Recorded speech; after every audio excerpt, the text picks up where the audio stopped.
Hello everyone, कैसे हैं आप सब। I hope you are doing well. तो आज हम करेंगे हमारे एनसीईआरटी के क्वेश्चन जिसमें है हम लिखेंगे हमारा प्रोपेन का स्ट्रक्चर। प्रोपेन क्या होता है? जिसमें नंबर ऑफ कार्बन कितने हो? 3। आपके नंबर ऑफ कार्बन इसमें कितने हैं? 3। तो क्या नाम हो गया इसका? प्रोप। और सारे बॉन्ड सिंगल हैं तो क्या लगाया हमने? एन। तो ये हो गया हमारा प्रोपेन। अब आपको प्रोपेन का डाई हेलोजन डेरिवेटिव बनाना है। आपको प्रोपेन का क्या बनाना है? Di halogen derivative. Di word use होता है टू के लिए।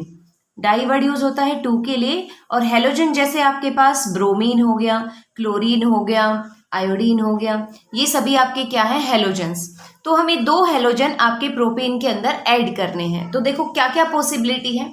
फर्स्ट पॉसिबिलिटी है कि आप जो 2 ब्रोमीन है वो इस कार्बन पर लगा दे, है ना। 2 ब्रोमीन इस कार्बन पर लगा दें। सेकेंड पॉसिबिलिटी है कि जो 2 आपके पास हेलोजन है वो इस कार्बन पर लगा दें। और थर्ड पॉसिबिलिटी है आप जो 2 हेलोजन्स है वो यहाँ लगा दें। तो आप बना के देखिए क्या बनेगा। यदि हम इस कार्बन पर आपके दोनों हेलोजन्स लगाते हैं तो ये कार्बन, इस पे आपने लगाए 2 हेलोजन, जैसे आपके पास है ब्रोमीन, और फिर क्या है? CH2 और CH3, और कार्बन के 4 बॉन्ड कंप्लीट करने के लिए यहाँ CH। तो ये बन गया आपके पास एक कंपाउंड। ठीक है। दूसरा डाई हेलोजन डेरिवेटिव प्रोपेन से क्या बन सकता है भाई, कि यहां पर मैं 2 हेलोजन लगा दूं, सेकंड वाला जो कार्बन है इस पर मैं 2 हेलोजन लगा दूं, तो क्या बनेगा? देखो CH3, इस कार्बन पर, सेकंड वाले कार्बन पर मैं 2 हेलोजन लगाऊंगी, Br, तो आपका इस तरीके से कंपाउंड बन जाएगा। यानी आपका ये कौन सा कंपाउंड हो गया? सेकंड। अब यदि मैं इस कार्बन पर लगाती हूँ 2 ब्रोमीन, तो यहाँ पे ब्रोमीन और यहाँ पे ब्रोमीन जुड़ जाएगा, यानी वो तो फर्स्ट जैसा स्ट्रक्चर बन जाएगा। इट मीन्स 2 ब्रोमीन यदि हम एक कार्बन पर लगाते हैं तो उसके 2 ही आइसोमर पॉसिबल हैं, या तो ये फर्स्ट वाला बनेगा या फिर सेकंड वाला बनेगा। ठीक है। दूसरा क्या होगा इस, कि जो 2 ब्रोमीन हैं आपके वो डिफरेंट डिफरेंट कार्बन पर आ जाएं। एक ब्रोमीन इस कार्बन पर आ जाए और एक ब्रोमीन इस कार्बन पर आ जाए, तो आपका क्या बनेगा? देखो मैं फिर से प्रोपेन का स्ट्रक्चर लिख रही हूँ, CH3, CH2 और यहाँ क्या आया? CH3। तो अब आप लगाइए इस कार्बन पर और इस कार्बन पर ब्रोमीन, 2 कार्बन पर, तो क्या बनेगा? CH2Br, और ये बना CHBr, और यहाँ बन गया आपका CH3। यानी ये थर्ड टाइप का कंपाउंड बन गया, थर्ड आइसोमर बन गया।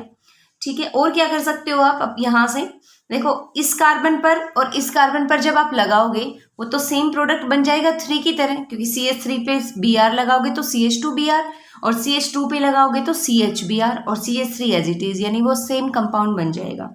तो आपके पास और क्या पॉसिबिलिटी है कि आप बीच वाले कार्बन को छोड़ दें और इस कार्बन पर, फर्स्ट वाले कार्बन पर और थर्ड वाले कार्बन पर जब आप ब्रोमीन लगाएंगे तो आपका एक नया कंपाउंड बनेगा। देखो क्या बनेगा। आपने लगाया फर्स्ट वाले कार्बन पर ब्रोमीन, फिर CH2, और फिर आपने लगाया थर्ड वाले कार्बन पर ब्रोमीन। ठीक है। तो ये कौन सा आइसोमर बन जाएगा? 4। आपके पास टोटल कितने आइसोमर बन गए हैं? देखो पहला आइसोमर बना जब आपने एक कार्बन पर 2 ब्रोमीन लगाए, फर्स्ट वाले कार्बन पर। सेकंड कब बना? जब आपने सेकंड वाले कार्बन पर 2 ब्रोमीन लगाए। थर्ड कैसे बना? अब जब आपने डिफरेंट डिफरेंट कार्बन यूज किए। और फोर्थ कब बना? जब आपने बीच वाला कार्बन छोड़ के, सेकेंड नंबर वाला कार्बन छोड़ के एंड पे और स्टार्टिंग में आपने ब्रोमीन लगाया। तो आपके कितने आइसोमर बन गए हैं? टोटल 4 आइसोमर बन गए हैं। तो आपका आंसर क्या हो जाएगा? 4।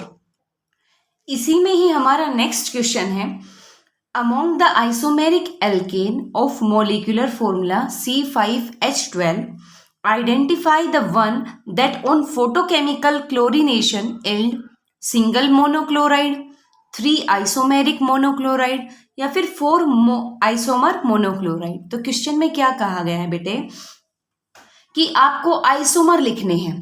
क्या लिखने हैं? आइसोमर। और आपको पता है आइसोमर वो होते हैं जिनका केमिकल फॉर्मूला तो सेम हो बट स्ट्रक्चर क्या हो? डिफरेंट। उसको हम क्या बोलते हैं?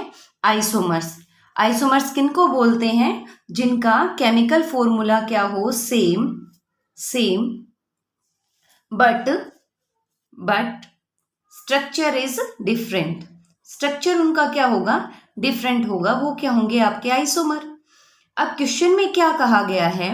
क्वेश्चन में कहा गया है कि आपको आइसोमर लिखने हैं। क्या लिखने हैं? आइसोमर। किसके आइसोमर लिखने हैं? C5H12 के आइसोमर लिखने हैं। यानी C5H12 का जिस तरीके से भी आप स्ट्रक्चर बना सकते हो वो बनाना है आपको। फिर उसमें क्या करना है? उसमें क्या करना है आपको? Identify the one that on photochemical chlorination yield, कि जब आपको वो आइसोमर आइडेंटिफाई करने हैं जब हम उनकी फोटो क्लोरीनेशन कराएं, तो उस आइसोमर से एक या हमें क्या मिलना चाहिए? सिर्फ सिंगल मोनोक्लोराइड प्रोडक्ट मिलना चाहिए। फिर आपको ऐसा आइसोमर बताना है जिसमें आपके उस आइसोमर से 3 आइसोमेरिक मोनोक्लोराइड बना सके हम, और एक आपको बताना है ऐसा आइसोमर जिसके आप 4 मोनोक्लोराइड कंपाउंड बना सके। ठीक है, तो देखो सबसे पहले हम इसमें इस क्वेश्चन को कैसे करेंगे। आप लिखो C5H12 के आइसोमर। पहले C5H12 के क्या लिखिए आप? आइसोमर। तो देखो कार्बन 1, 2, 3, 4 और 5, आपने 5 कार्बन लिखे। आप इनकी वैलेंसी कंप्लीट करा दीजिए। CH3, CH2, CH2, CH2 और यहाँ क्या हो गया? CH3। अब कार्बन तो हमने 5 लिखे थे, हाइड्रोजन और चेक करिए। 3 और 2 5 और 2 7, 7 और 2 9, 9 और 3 कितने हो गए? 12। तो आपके पास टोटल हाइड्रोजन्स कितने हो गए? 12। अब आपको ऐसे और लिखिए आप इसके आइसोमर कैसे लिख सकते हैं। आप C5H12 को और किस तरीके से लिख सकते हैं? आप ऐसे लिख सकते हैं C यहाँ पे लिखो CH3, CH3, CH3 और यहाँ CH3। तो टोटल कितने कार्बन हो गए? देखो 1 2 3 4 5 कार्बन। हाइड्रोजन्स कितने हो गए? 3 3 6 3 9 और 3 12 आपके पास हाइड्रोजन हो गए। यानी आप C5H12 को इस तरीके से भी लिख सकते हो। एक तो A स्ट्रक्चर हो गया, एक B टाइप से स्ट्रक्चर हो गया। और कैसे लिख सकते हो आप? देखो आप एक कार्बन पर 2 CH3 लगा दीजिए। एक कार्बन पर क्या लगाया आपने? 2 CH3। फिर देखो 3 कार्बन तो आपके ये हो गए, 4 और 5 ऐसे भी लिख सकते हो आप, है ना। इस तरीके से भी आप लिख सकते हो। ठीक है, अब आपको क्या करना है? आपने लिख लिए आइसोमर, आप और भी बना के देख सकते हो, जो भी आपसे बन पाए उस तरीके से आप बना के देखोगे।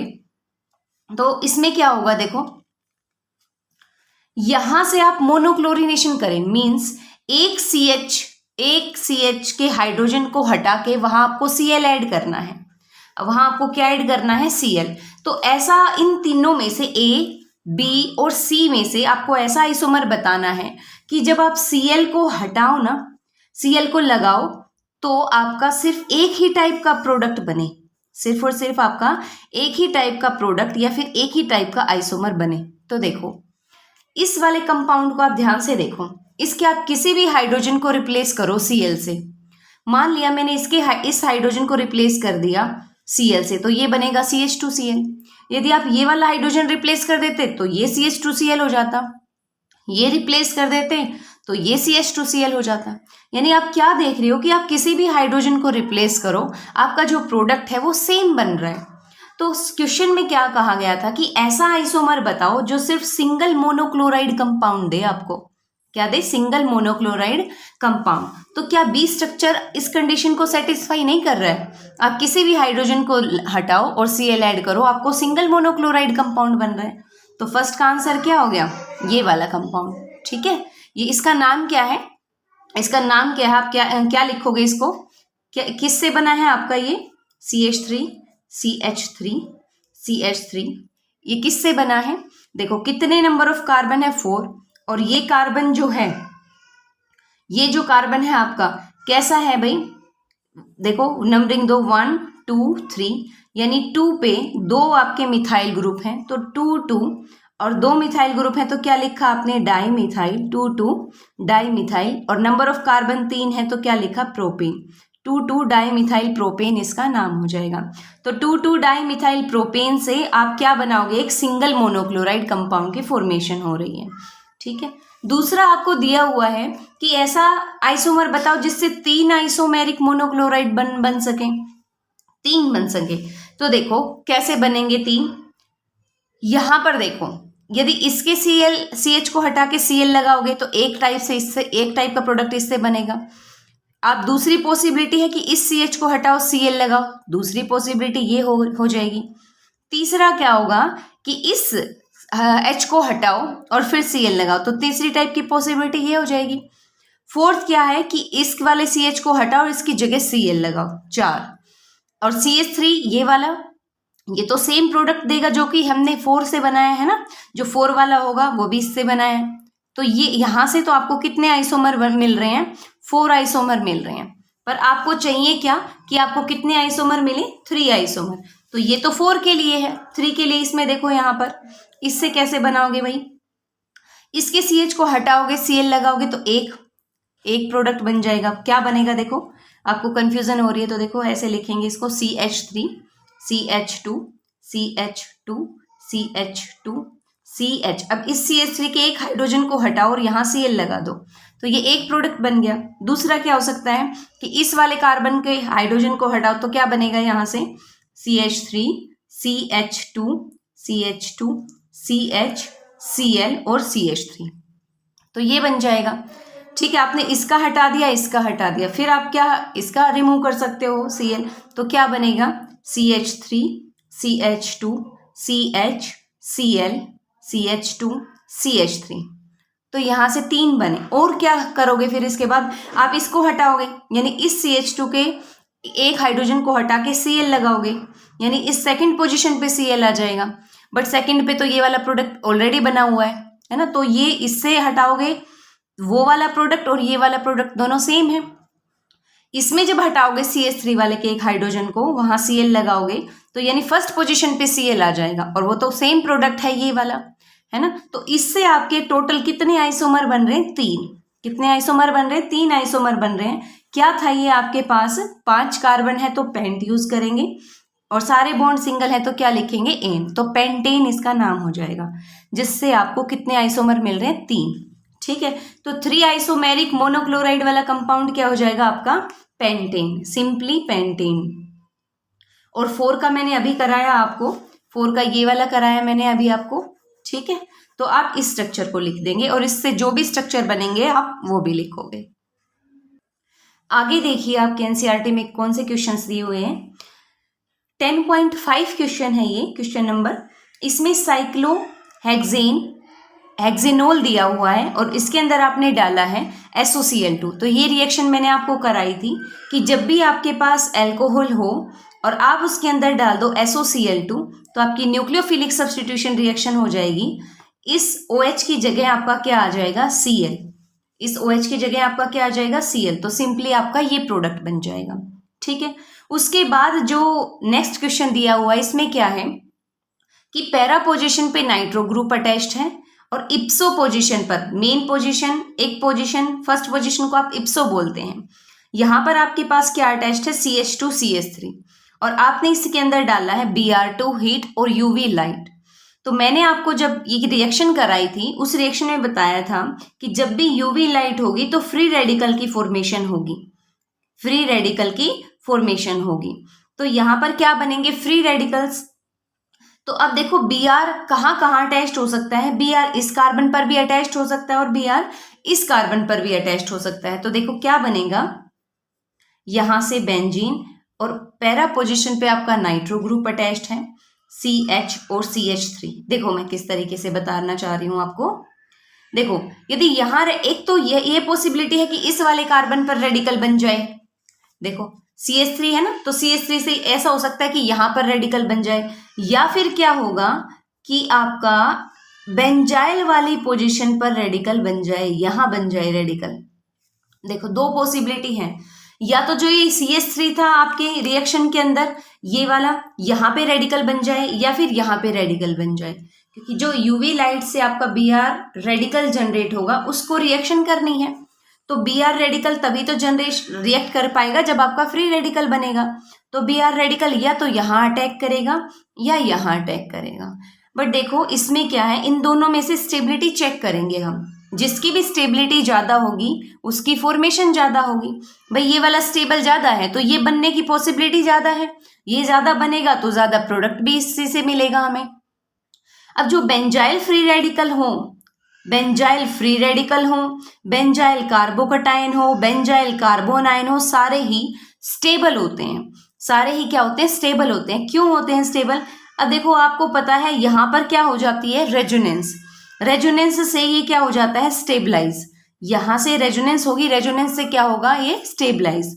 तो बेंजाइल फ्री रेडिकल आपका ज्यादा स्टेबल होता है, इसलिए ये वाला फ्री रेडिकल बनेगा। और जैसे ही ये फ्री रेडिकल बनेगा, Br रेडिकल इस CH रेडिकल पर अटैक करेगा और यहाँ से ज्वाइंट हो जाएगा और ये आपका मेजर प्रोडक्ट हो जाएगा। यानी मेजर प्रोडक्ट आप क्या लिखोगे? बेंजीन। यहाँ पर आपके पास NO2 ग्रुप अटैच्ड है, CH, और CH के पास जो यहाँ पर Br अटैच्ड होगा, CH3। रीजन क्या होगा? कि जो बेंजाइल फ्री रेडिकल है वो मोर स्टेबल होता है। Benzyl free radical more stable है, इसलिए आपका ये वाला जो प्रोडक्ट होगा वो मेजर प्रोडक्ट होगा। आगे देखिए, बेंजीन के ऊपर एक तो OH है, यानी ये तो फिनोल है, और यहाँ CH2OH है, और फिर डाल दिया HCl। फिर किस तरीके से रिएक्शन होगी? किस तरीके से रिएक्शन होगी? देखो, दो पॉसिबिलिटी है आपके माइंड में, दो चीजें आएंगी। आप ये सोचोगे कि यहाँ से OH निकल जाए, Cl आ जाए, या फिर आप ये सोचोगे ये वाला OH निकल जाए और Cl आ जाए। तो क्या बनेगा मेजर प्रोडक्ट आपका? देखो, यदि यहाँ पर अटैक होता है, ऑक्सीजन के पास लोन पेयर ऑफ इलेक्ट्रॉन है और H क्या है? पॉजिटिव, तो ऑक्सीजन क्या करेगा? लोन पेयर को डोनेट करेगा। यहाँ पर कैसा चार्ज डेवलप हो जाएगा आपका? पॉजिटिव, है ना? कैसा चार्ज डेवलप हो जाएगा? पॉजिटिव। तो क्या बनेगा? ऑक्सीजन, और यहाँ पे ऑक्सीजन पे पॉजिटिव चार्ज हाइड्रोजन और हाइड्रोजन, और यहाँ है आपका CH2OH। तो अब आपके वाटर एक लिविंग ग्रुप है, तो ये क्या करना चाहेगा? यहाँ से लीव करना चाहेगा। तो इस कार्बन पर कैसा चार्ज डेवलप हो जाएगा? पॉजिटिव, है ना? ये वाटर निकल के यहाँ कैसा चार्ज डेवलप हो जाएगा? पॉजिटिव, जो कि बहुत ही ज्यादा अनस्टेबल है। जो कि बहुत ही ज्यादा क्या है? अनस्टेबल। कभी भी आपका, आप बेंजीन रिंग के ऊपर कभी भी पॉजिटिव और नेगेटिव नहीं देखोगे। वो चीज जब भी आपसे बनेगी, या तो ये हो फिनाइल कटायन हो, या फिर हो फिनाइल अनायन, ये चीज कभी भी नहीं बनेगी। ये चीज होती है बहुत ही ज्यादा अनस्टेबल, क्योंकि एरोमेटिसिटी को डिस्टर्ब करती हैं। ठीक है, एरोमेटिसिटी को डिस्टर्ब करती हैं, इसलिए क्या हो जाते हैं? अनस्टेबल। इट मीन्स आपको क्या करना है? फिनोल वाले OH को कुछ भी नहीं करना। फिनोल वाले OH को कुछ नहीं करना, आपको अल्कोहल देखना है। फिनोल कौन से होते हैं? जो बेंजीन रिंग से डायरेक्ट अटैच्ड हैं वो फिनोल होंगे, और जो अल्काइल ग्रुप से अटैच्ड होते हैं वो अल्कोहल होते हैं। तो इसमें क्या बनेगा आपके पास? देखो, यहाँ क्या बनेगा आपके पास? बेंजीन है, एक जगह OH अटैच्ड है और एक जगह है आपके पास CH2OH। अब इसमें क्या ऐड कर दिया? HCl। तो फिर से वही होगा, ऑक्सीजन के पास क्या है? लोन पेयर ऑफ इलेक्ट्रॉन, वो डोनेट करेंगे H को, तो क्या बनेगा इससे? बेंजीन OH CH2, ऑक्सीजन पर पॉजिटिव चार्ज, हाइड्रोजन और हाइड्रोजन। इतना आपको समझ आ गया होगा मेरी पिछली वीडियो से। अब ऑक्सीजन पे पॉजिटिव चार्ज है तो ये वाला बॉन्ड ब्रेक हो जाएगा, क्योंकि ऑक्सीजन इलेक्ट्रोनेगेटिव एलिमेंट है, तो वो इलेक्ट्रॉन्स को अट्रैक्ट करेगा अपनी तरफ। तो क्या बनेगा यहाँ से? बेंजीन, यहाँ पर OH, ये CH2 पॉजिटिव, यहाँ पर क्या आ गया? इस कार्बन पर पॉजिटिव चार्ज आ गया। अब यहाँ से पॉजिटिव, और ये आपका न्यूक्लियोफाइल था Cl, क्या हो जाएगा? CH2Cl। तो यहाँ पे आपकी रिएक्शन होगी CH2Cl। तो फाइनल आप क्या देखोगे कि आपके पास क्या है? बेंजीन रिंग, OH और अल्कोहल है। तो आपको अल्कोहल के अंदर न्यूक्लियोफिलिक सब्स्टिट्यूशन रिएक्शन करा देनी है, क्योंकि OH नेगेटिव होता है, आप जानते हो। OH न्यूक्लियोफाइल निकलेगा यहाँ से और Cl नेगेटिव आएगा। तो न्यूक्लियोफिलिक सब्स्टिट्यूशन रिएक्शन जो होती है ना, वो अल्कोहल्स के अंदर होती है, याद रखना। न्यूक्लियोफिलिक सब्स्टिट्यूशन रिएक्शन किसमें होगी? अल्कोहल्स के अंदर। नेक्स्ट क्वेश्चन देखिए, आपके पास ये एल्कीन दी हुई है और एल्कीन के अंदर एडिशन दिया हुआ है, रिएजेंट है आपके पास HI, जिसमें HI क्या होगा? H पॉजिटिव और I नेगेटिव। भाई ये H पॉजिटिव और I नेगेटिव क्यों होता है? क्योंकि आपके पास आयोडीन क्या है? हेलोजन है, और हेलोजन्स की इलेक्ट्रोनेगेटिविटी ज्यादा होती है, इसलिए वो इलेक्ट्रॉन्स को अपनी तरफ अट्रैक्ट करते हैं। इसलिए H ने अपने इलेक्ट्रॉन दिए हैं, इसलिए इसके ऊपर पॉजिटिव चार्ज, और आयोडीन के ऊपर कैसा चार्ज डेवलप हो गया है? नेगेटिव।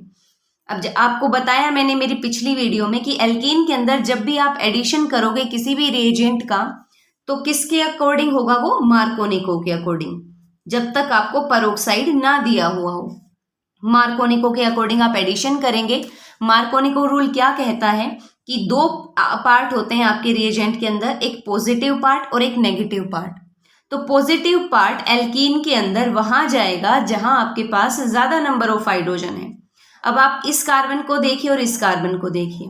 इस कार्बन के पास एक हाइड्रोजन है, इस कार्बन के पास एक भी हाइड्रोजन नहीं है। तो पॉजिटिव पार्ट कहाँ जाएगा? यहाँ पर। और नेगेटिव पार्ट वहां जाएगा जहां आपके पास लेस नंबर ऑफ हाइड्रोजन है। तो नेगेटिव पार्ट कहाँ जाएगा? यहाँ पर, क्योंकि यहाँ पर तो एक भी हाइड्रोजन नहीं है। तो क्या बनेगा आपके पास? यहाँ आपके पास एक H ऑलरेडी था और एक H चला गया है एडिशन की वजह से। डबल बॉन्ड किस में कन्वर्ट हो जाएगा एडिशन से? सिंगल में, क्योंकि इसके एल्कीन के अंदर तो कुछ ऐड हो गया ना, तो वो चीज डबल बॉन्ड आपका हट जाएगा। यहाँ क्या था? CH3 और CH3 के पास कौन चला जाएगा? आयोडीन। तो ये वाला आपका मेजर प्रोडक्ट हो जाएगा। नेक्स्ट देखिए, ये जो रिएक्शन दी हुई है इसमें एक तो एल्काइल हैलाइड है, फिर इसमें ऐड किया है सोडियम आयोडाइड। सोडियम आयोडाइड तो मैंने पिछले क्लासेस में कराया था आपको। ये कौन सी रिएक्शन है? Finkelstein reaction. फिंकलस्टीन रिएक्शन या फिर हैलोजन एक्सचेंज रिएक्शन। इनमें क्या हो जाएगा? हैलोजन का एक्सचेंज। और ये किस टाइप की रिएक्शन है आप मुझे बताओगे? न्यूक्लियोफिलिक एडिशन है, न्यूक्लियोफिलिक सब्स्टिट्यूशन है, या आप मुझे कमेंट करके बताएंगे। हैलोजन क्या है? More electronegative element. तो ये इलेक्ट्रॉन्स को अपनी तरफ अट्रैक्ट करेगा। तो यहाँ पे कैसा चार्ज डेवलप हो जाएगा? नेगेटिव। और यहाँ पे कैसा चार्ज होगा? पॉजिटिव। ऐसे ही सोडियम पॉजिटिव होगा और आयोडीन नेगेटिव होगा। तो ये जो आयोडीन होगा वो कहाँ अटैक करेगा? इस CH2 पर। ये जो आयोडीन होगा वो यहाँ अटैक करेगा CH2 पर। तो क्या बनेगा आपके पास? CH3, CH2 और आयोडीन। हैलोजन एक्सचेंज रिएक्शन मैंने आपको कहा क्योंकि एक आपके पास एल्काइल हैलाइड था जिसके अंदर हैलोजन Br था। अब आपके पास ऐसा प्रोडक्ट बन गया है जिसके अंदर हैलोजन कौन है? I। इसलिए इसको क्या बोलते हैं? Halogen exchange reaction.